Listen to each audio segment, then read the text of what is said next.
Forward now. Starting your own business can be difficult. We know that, but we know an expert with some helpful tips. We're joined by Biller Genie creator Garima Shah to learn more on how you can get started. Good morning. How are you? Good morning. Thanks for having me. Sure. You got Tina and Ashley here. So what is Biller Genie? We are an accounts receivable automation software, which is really just a whole bunch of words that say we are a company that helps businesses get paid faster by sending out their invoices, helping them with collections, and making sure that all reconciliation happens. So we save them a bunch of time and money, and we get them paid a whole lot faster on those bills and invoices. We like that. And April is National Financial Literacy Month. Okay. So you're teaching us.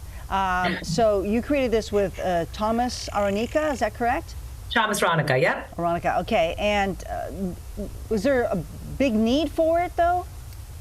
Yeah, we always say that Plato's idea of necessity drives invention is really important here at Biller Genie, because we didn't go set out to create a software company. We just saw this need over and over again. We come from payments, and we saw this need over and over again where we couldn't connect anybody's payments. It was multiple systems. You have one for accounting and one for payments and one for everything else. And it just took a whole bunch of time and effort and energy, and it wasn't working very well. I mean, we think about what we do on a day-to-day basis. You can order food on your phone. You can get an Uber. You can do all the things you want to on your phone. But for some reason, you still get a hard bill from your landscaper that you need to write a check for. And that just seems like a disparate process. Yeah. So we went to go fix that. Let's talk about some of the tips here. The first one, plan but be flexible. And then the next one, if you want to go to that too right after, but prioritize like a pro.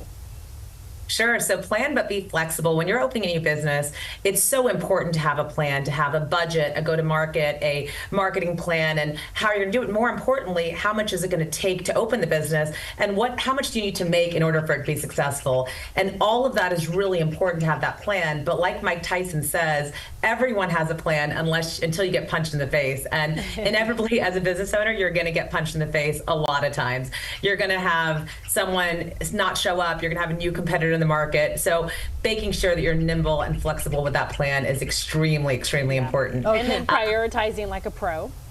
Yeah, prioritizing like a pro. So as a business owner, your to-do list is 7, 10, 15 pages long. So I love the Eisenhower matrix, which is all about understanding what's urgent and what's important, and ensuring that those are the things that you do first, and what are the things that we can delegate, what are the things that we can defer to another time, and probably most importantly, what are the things that are really just not important and not urgent, and they show up on our list and we just need to delete them because they're just a lot of noise. So I try to practice putting my task in the Eisenhower matrix as often as possible, because that list gets really long. Yes. Okay, we're almost out of time here. So create a winning culture, another tip, and use technology to your advantage.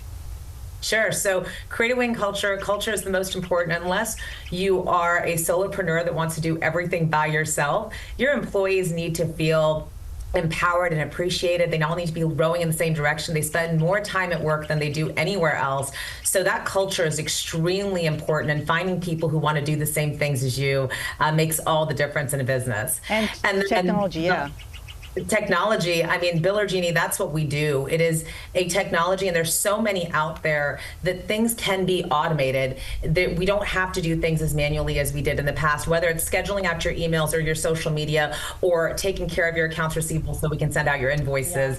Yeah. It is so important to leverage technology so that you can make that to-do list go a little bit faster. What I find is with the older generation who may not be as tapped in with technology, they have a really hard time kind of getting out of their old ways. Do you have any advice for people who are like, look, I'm anti-social media, that's not how we did it back in the day, but it's hard to kind of reason with people sometimes? Yeah, absolutely. No, I completely understand. I think especially for us, like 90% of businesses do not automate their AR. So we do find that often. I think it's a lot about the education, right? Showing them how it makes a difference and taking them through that process slowly, not trying to change everything all at once. If someone gave you an iPhone 17 before you ever had a smartphone, that would be very difficult to align to. Yeah. But if you kind of drip it in and teach people slowly how to adopt technology, I think that's how that makes it work. All right, BillerGenie.com for more information. Garima, thank you so much. Thank you. All right, take care. All right, well, this morning